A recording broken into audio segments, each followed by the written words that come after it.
جس گھر میں بلی ہو اس گھر میں اگر پہلے سے بھی جنات رہتے ہوں تو بلی کے آنے سے جنات گھر چھوڑ کے چلے جاتے ہیں۔ اللہ تعالیٰ کی مہربانی تو دیکھیں کہ اس نے بلی جیسا جانور ہمیں عطا کیا تاکہ ہم اسے پالیں،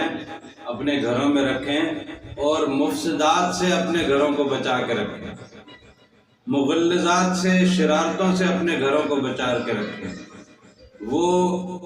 جو اندیکھی مخلوق ہمارے گھروں میں اور ہمارے دلوں میں اور ہمارے بیچ میں اپنے انتشار اور اپنے فسادات کے رنگ چھوڑتی ہے، اس سے بچاؤ کے لیے اللہ تعالیٰ نے بلیوں کا ایک سلسلہ رکھا۔ اسی طرح اللہ تعالیٰ نے زمین سے اٹھنے والے بخارات کو، زمین سے اٹھنے والی گیسز کو، زمین سے اٹھنے والی زہریات کو مارنے کے لیے زمین کے حشرات الارض پیدا کر دیے۔ یہ زمین سے اٹھنے والی بلاؤں کو یہ وہیں پہ چوس لیتے ہیں۔ جن حشرات الارض کی وجہ سے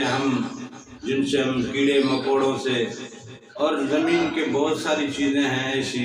جو زمین کے اندر بھی ہیں، زمین کے اوپر بھی رینگتے رہتی ہیں۔ یہ رینگنے والے کیڑے، یہ رینگنے والے جانور، یہ ٹڈیاں، یہ مکوڑے، یہ چونٹیاں، یہ زمین کے اندر کی وہ چیزیں جو انسان کو نقصان پہنچاتی ہوں، ان چیزوں کو یہ وہیں پی جاتی ہیں تاکہ زمین اگر سانس لے تو اس کی سانس کی تازگی صرف انسان تک پہنچے۔ واللیل اذا عسعس والصبح اذا تنفس، رات کا سرک سرک کے گزرنا اور صبح کا سانس لینا۔ قرآن نے کہہ دیا نا، تو یہ صبح کا یہ جو سانس لینا، زمین جو سانس لیتی ہے تو یہ سانس لیتے ہوئے جو اندر سے بخارات اٹھتے ہیں، ان بخارات کو یہ حشرات الارض پی جاتے ہیں۔ ہماری پروٹیکشن کے لیے، ہماری حفاظت کے لیے، ہمیں صحیح سلامت اور صحت مند زندگی دینے کے لیے ہمیں زمین کی وباؤں اور بلاؤں سے بچانے کے لیے اللہ تعالیٰ نے حشرات الارض پیدا کر دی ہے۔ یعنی کوئی ایسی چیز اس کائنات میں نہیں ہے جو انسان کے فائدے کے لیے نہ ہو، چرند پرند انسان کے فائدے کے لیے،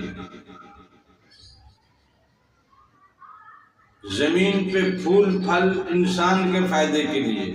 گھاس پھوس انسان کے فائدے کے لیے،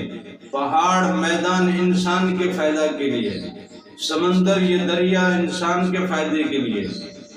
الغرض اس کائنات میں جتنا کچھ بھی اللہ نے تخلیق کیا ہے، سب کچھ اپنے خلیفے اور اپنے بندے کے لیے، اور بندے کو صرف اپنے لیے۔ لیکن بندہ اب اس کی طرف نہیں ہے، زمانے میں گم ہے، زمانے کی حرص و ہوس میں گم ہے، زمانے کے حاصل کرنے میں مست ہے۔ اور ہزار بار دکھایا، کتنے ہی لوگ اس دنیا سے گئے، ہمارے سامنے کیسے کیسے قبرستان ہیں۔ یہ سب لوگ، کوئی وڈیرا تھا، کوئی بادشاہ تھا، کوئی وزیر تھا، کوئی آفیسر تھا، کوئی طاقت کے کس نشے میں گم تھا، کوئی طاقت کے کس نشے میں بدمست تھا، کوئی امیری میں، کوئی غریبی میں،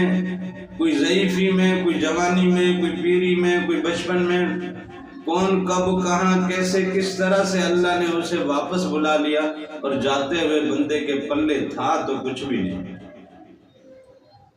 کچھ بھی نہیں پلے۔ اگر پلے ہے تو تیرے رب سے نسبت وہ تمہارے پلے رہتی ہے، تیرے رب کے حبیب سے نسبت تیرے پلے رہتی ہے۔ نمازیں بھی وہاں فریاد دے کے کھڑے، تیری نسبت ہی نہیں تھی، تو سجدے کرتا پھر رہا تھا، یہ تو لوگوں کو دکھانے کے تھے۔ تیری مجھ سے کوئی نسبت ہی نہیں تھی، تیری مجھ سے کوئی محبت ہی نہیں تھی، میرے مزاج کا، میرے رنگ کا ذرا سا بھی اثر تیرے اوپر نہیں تھا۔ تو نے کبھی کسی پر رحم نہیں کیا، کبھی کسی کو کھانا نہیں کھلایا، کبھی کسی مریض کی تیمارداری تک نہیں کی، کبھی کسی